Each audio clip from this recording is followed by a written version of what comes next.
di media saja, entah itu di koran, di televisi, tidak lazim dan itu bertentangan. Baik, ya. Inilah yang ditakutkan oleh si Roy Suryo dan DKK itu, kalau kasus ini sampai ke pengadilan. Ini hanya kasus yang ada di Solo dan sudah kejebak langsung sendiri ya, atas jebakan pertanyaan Roy Suryo diuji, tapi yang diuji dokumen yang tidak ada, dan kejebak sendiri teman-teman pertanyaan Pak Hakim. Nah, kalian penasaran kan teman-teman ya? Ayo silakan tonton ini sampai habis. Dan satu lagi teman-teman, tolong teman-teman ini di-share banyak-banyak supaya orang pada tahu apakah betul apakah lazim gak ini yang dilakukan oleh Roy Suryo atau DKK ini ya. Teman-teman sekali lagi ya, komen dan jangan lupa untuk dibagikan. Saya lanjutkan pertanyaan saudara. Ayo, tadi mengatakan bahwa dengarkan ketika baik-baik, saya guys. menanyakan klaim Dengarkan sepihak, baik-baik saudara secara menjawabnya harusnya dengar dibuka di baik-baik depan ya. persidangan. Pertanyaan saya dari setiap sidang yang pernah Anda ikuti dan pernah Anda didudukan sebagai ahli, apakah mekanisme seperti yang ditujukan oleh Mabes Polri itu benar? tidak lazim sama Anda. Tidak lazim. Sependek pengetahuan saya, Mas Kris, kalau ada bukti, misalnya ada handphone juga, handphonenya dihadirkan, bukan hanya print out-nya, handphonenya dihadirkan. Ijazah ini harusnya milik almarhum Bambang Wiyanto dihadirkan, tapi karena itu pernah dihadirkan oleh adiknya langsung Pak Wiyanto, dan seizin yang bersangkutan, saya pun sudah menunjukkan karena dulu pernah dihadirkan. Nah, harusnya ijazah disebut ijazah Joko Widodo harus ada di bank kita untuk bisa kita lihat. Oke, ijazah Joko Widodo harus ada. Selesai, saya kira sudah kita bisa uji bersama. Oke, kita uji bersama. Baik, ahli, pertanyaan saya lanjutkan kembali ya.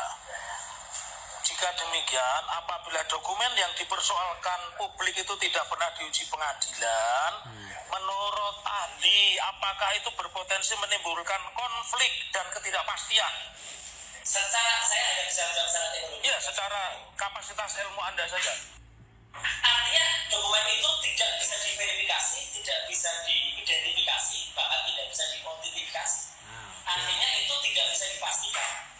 Sebuah dokumen yang tidak bisa dipastikan pasti akan menimbulkan persepsi yang berbeda-beda, dan itu mau di luar pendapat. Ya, karena Anda seorang ahli, ketika Anda dihadapkan pada satu bukti yang seperti itu, Anda mengatakan apakah itu layak disebut bukti? Kalau buktinya tidak dihadirkan, dan saya selaku ahli yang dihadirkan, saya akan menolak untuk memeriksa mana yang buktinya. Kalau buktinya tidak ada, tidak boleh. Prosedur ya. Dan itu yang kemudian saya lakukan juga sebelum saya mendapatkan download gambar dari Dian Saminta yang saya download mana. Saya juga tidak berani meriksa fotokopi hitam putih, apalagi terlibat yang ditujukan. Perhatikan ini teman-teman ya. Ya. Tapi karena kualitas adalah bukan kualitas untuk diteliti, kita Dian Saminta sudah mengatakan itu adalah asli. Dan pada pemberitaan selanjutnya dia pergi ke Solo, ke sini, dan minta izin kepada katanya yang punya ijazah itu, dan yang punya ijazah mengatakan dia itu memang ijazah saya. Ya. Baik, ahli, ini untuk membuka keahlian saudara dan rasa Kalian penasaran. fokus teman-teman dengan pertanyaan hakim ini ya. Saudara pernah di depan sidang ini diminta untuk menguji ini sebuah bukti ini asli dan tidak asli, atau apakah saudara pernah melakukan itu? Kasus ini? Kasus yang lain? Oh, kasus yang lain selalu. Ya.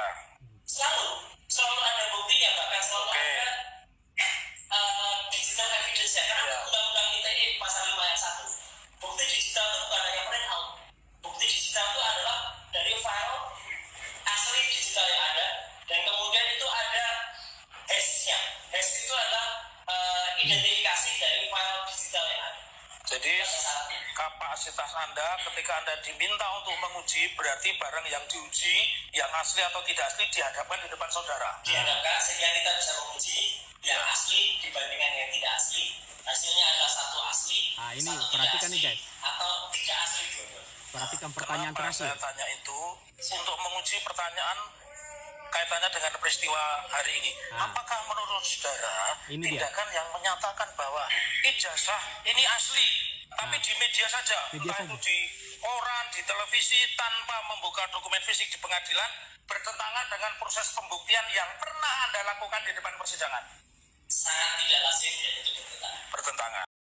Jadi apa yang dilakukan oleh Roy Suryo, dia menjawab sendiri di pengadilan teman-teman ya. Dimana Pak Hakim yang terakhir mengatakan bahwa jadi kalau ada sesuatu ini ya secara logika saya, kalau ada sesuatu atau ijazah Pak Jokowi ini hanya ada di media sosial saja. Di media sosial saja ini, walaupun dikatakan itu asli atau palsu, tapi di media sosial saja, apakah itu berlaku atau itu apa dikatakan bolehkah diteliti atau enggak, atau lazim atau itu bertentangan? Tahu nggak jawabannya apa?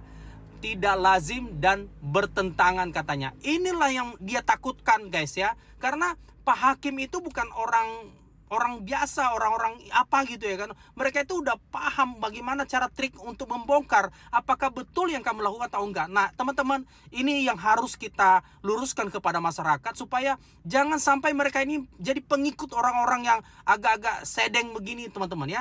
Ya sekali lagi teman-teman, ayo teman-teman, saya minta tolong teman-teman di-share banyak-banyak video ini supaya banyak orang yang tahu. Dan tolong teman-teman, kalau ada pertanyaan coba komen di kolom komentar ya. Ayo kita ramaikan ini supaya orang atau masyarakat Indonesia supaya paham apa yang mereka melakukan ini berbulan-bulan. Mereka sudah, kalau menurut saya adalah sudah membuat opini yang tidak baik kepada masyarakat sehingga terjadi polarisasi. Sekali lagi teman-teman, ayo share teman-teman sebanyak-banyaknya teman-teman ya, supaya masyarakat pada tahu apa yang mereka lakukan ini. Oke?